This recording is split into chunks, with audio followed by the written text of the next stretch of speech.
गांव के किनारे पर एक पुरानी हवेली था जो समय की मार झेलते हुए अब खंडहर में तब्दील हो चुका था, जो एक अजीब सी खामोशी में डूबा हुआ था। हवेली के चारों ओर एक रहस्यमयी सन्नाटा पसरा रहता था, मानो समय भी वहां ठहर गया हो। गांव वाले उसकी टूटती दीवारों से भूतिया परछाइयों और खौफनाक चीखों की कहानियां सुनाते थे। कहते हैं कि रात के अंधेरे में वहां से अजीब अजीब आवाजें आती थीं। कभी भव्य रहा यह घर अब लताओं और सड़ांध से घिरा हुआ एक दुखद अतीत की याद दिलाता था। हवेली की दीवारों पर उगी लताएं उसकी पुरानी शान को ढक चुकी थी। कोई भी उसके पास जाने की हिम्मत नहीं करता था। उसके रहस्यों और बेचैन आत्माओं से डरते थे जो उसके वीरान हॉल में घूमती थी। हवेली के अंदर का सन्नाटा और भी डरावना था। खिड़कियां खाली आंखों की तरह बिना शीशे के आंखें गड़ाए देखती रहती थीं। ऐसा लगता था मानो वे किसी अनजाने रहस्य को छुपा रही हो। कभी चमकीला रंग फीका पड़ गया था, सीलन और उपेक्षा से दागदार। हवेली की दीवारों पर समय की मार साफ दिखाई देती थी। हवेली के आसपास की हवा में एकदम घुटने वाली खामोशी छाई रहती थी, जो सिर्फ पत्तों की सरसराहट या उल्लू की चीख से ही टूटती थी। यह खामोशी दिल में एक अजीब सा डर पैदा करती थी। ये एक ऐसी जगह थी जहां अंधेरा छाया रहता था और त्रासदी की फुसफुसाहट पत्थरों से रिसती हुई प्रतीत होती थी। हवेली की हर ईंट में एक दर्दनाक कहानी छुपी हुई थी। रीमा और सुमन सूरज और चांद जितनी अलग, गांव के मुखिया की इकलौती बेटियां थीं। बड़ी रीमा तेज तर्रार और ईर्ष्यालु दिल वाली थी। छोटी और कोमल सुमन अपने नेक स्वभाव और मधुर आवाज के लिए सबकी प्यारी थी। उनके पिता एक सख्त लेकिन निष्पक्ष इंसान अपनी दोनों बेटियों पर प्यार करते थे, लेकिन सुमन उनके दिल में एक खास जगह रखती थी। सुमन अपनी संक्रामक हंसी और अपनी सच्ची गर्मजोशी से लोगों को अपनी ओर खींचती थी। रीमा अक्सर खुद को उसकी परछाई में पाती थी। उसकी अपनी उपलब्धियां अपनी छोटी बहन के सहज आकर्षण के सामने फीकी पड़ जाती थी। जैसे जैसे साल बीतते गए, सुमन के प्रति रीमा की नाराजगी बढ़ती गई, एक काले जुनून में बदल गई, जिसने उसके हर विचार को जकड़ लिया। पड़ोस के कस्बे में लगने वाले एक बड़े मेले की खबर से गांव में चहल पहल थी। हर कोई इस मेले का बेसब्री से इंतजार कर रहा था, क्योंकि यह साल का सबसे बड़ा आयोजन था। दूर दूर से जवान लड़के और लड़कियां शामिल होने वाले थे और उनके दिलों में उत्साह और उमंग की लहरें दौड़ रही थी। उनके दिल प्यार और खुशी के सपनों से भरे हुए थे। यह मेला उनके लिए नए रिश्ते बनाने और पुराने रिश्तों को मजबूत करने का एक सुनहरा मौका था।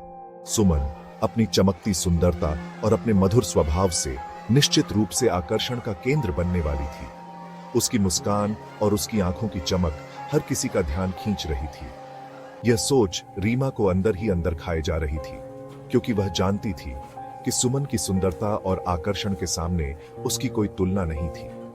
उसकी ईर्ष्या को हवा दे रही थी और उसे एक भयावह योजना की ओर धकेल रही थी। रीमा के मन में सुमन के प्रति जलन और नफरत बढ़ती जा रही थी। रीमा सुमन को मेले की तैयारी करते हुए देखती रही और उसके मन में एक खतरनाक योजना का बीज अंकुरित हो रहा था। उसकी आंखों में उम्मीद की चमक थी। वह सोच रही थी कि शायद इस बार वह सुमन से आगे निकल सके। उसने एक खूबसूरत रेशमी साड़ी पहनने का फैसला किया था, जो उसके पिता ने उसके पिछले जन्मदिन पर उसे उपहार में दी थी। यह साड़ी उसकी सबसे कीमती चीजों में से एक थी, जो उनके पिता ने उसके पिछले जन्मदिन पर उसे उपहार में दी थी, और वह इसे पहनकर बहुत गर्व महसूस कर रही थी। उसके चमकीले रंग उसकी जवानी की चमक को निखार रहे थे। साड़ी के रंग उसकी सुंदरता को और भी बढ़ा रहे थे। जैसे ही सुमन खुद को आईने में निहार रही थी, वह अपनी सुंदरता और आकर्षण से खुद भी मंत्रमुग्ध हो रही थी। मासूम उत्साह में खोई हुई वह मेले में जाने के लिए पूरी तरह से तैयार थी। रीमा का दिल ईर्ष्या से भर गया। उसकी आंखों में जलन और नफरत की आग जल रही थी और वह सुमन को नीचा दिखाने के लिए किसी भी हद तक जाने को तैयार थी। मेले की रात एक भयंकर तूफान आया, जिसने गांव पर अपना कहर बरपाया। मूसलाधार बारिश हुई, हवा भयानक आवाज कर रही थी। रीमा ने इस अराजकता के बीच अपना मौका देखा। द्वेष से भरे दिल के साथ उसने सुमन को उसके घर की सुरक्षा से दूर ले जाया। उसके शब्द मीठे जहर की तरह थे। उसने एक गुप्त प्रशंसक की बात की। गांव के किनारे पुराने कुएं के पास एक संदेश का इंतजार था। अपनी बहन के झूठ और जवानी की मासूमियत से अंधी होकर सुमन जाल में फंस गई। जैसे ही बिजली ने आसमान को चीर दिया, एक पल के लिए अंधेरे को रोशन कर दिया, रीमा ने सुमन को कुएं में धकेल दिया छपाके की गूंज तूफान की गर्जना में डूब गई। विजय की एक भयानक मुस्कान के साथ वह घर लौट आई, अपनी बहन को उसकी पानी वाली कब्र में छोड़कर।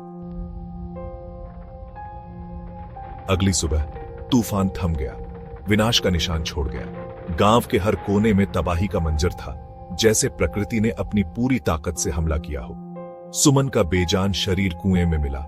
उसकी आंखें अब हमेशा के लिए बंद हो चुकी थीं। उसकी कभी जीवंत रेशमी साड़ी अब लाल रंग से सनी हुई और कीचड़ से सनी हुई थी।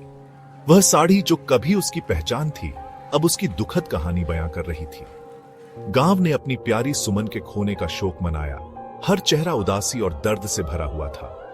उसकी हंसी हमेशा के लिए खामोश हो गई। वह हंसी जो कभी गांव की गलियों में गूंजती थी, अब एक दर्दनाक याद बन गई थी। रीमा दुख का नाटक करते हुए शोक मनाने वालों में शामिल हो गई, लेकिन उसकी आंखों में सच्चा दुख नहीं था। उसका दिल अपराध बोध और बढ़ते हुए आतंक से भारी था, जिसे वह ठीक से समझ नहीं पा रही थी। हर बीतते पल के साथ उसका डर और गहरा होता गया। जिस कुएं के पास सुमन की मौत हुई थी, उसके पास एक विलो का पेड़ खड़ा था, जो अब और भी उदास दिख रहा था। उसकी शाखाएं मानो शोक में रो रही थी। हर पत्ता जैसे सुमन के दर्द को महसूस कर रहा था। गांव वालों ने फुसफुसाते हुए कहा कि सुमन की आत्मा पेड़ में रहती है और उसकी उपस्थिति को महसूस किया जा सकता है। उसकी चीखें हवा में बहती हैं। हर बार जब हवा चलती तो ऐसा लगता जैसे सुमन की आत्मा कुछ कहना चाहती है। रीमा अपराध बोध और डर से प्रताड़ित कुएं से दूर रहती थी, क्योंकि उसे लगता था कि सुमन की आत्मा उसे देख रही है। विलो के पत्तों से हवा की उदास आह उसके जघन्य कृत्य की निरंतर याद दिलाती थी। हर बार जब पत्ते सरसराते, रीमा का दिल और तेज धड़कने लगता। जैसे ही हर रात अंधेरा छा जाता था, रीमा को कोई सुकून नहीं मिलता था। नींद उससे दूर हो गई।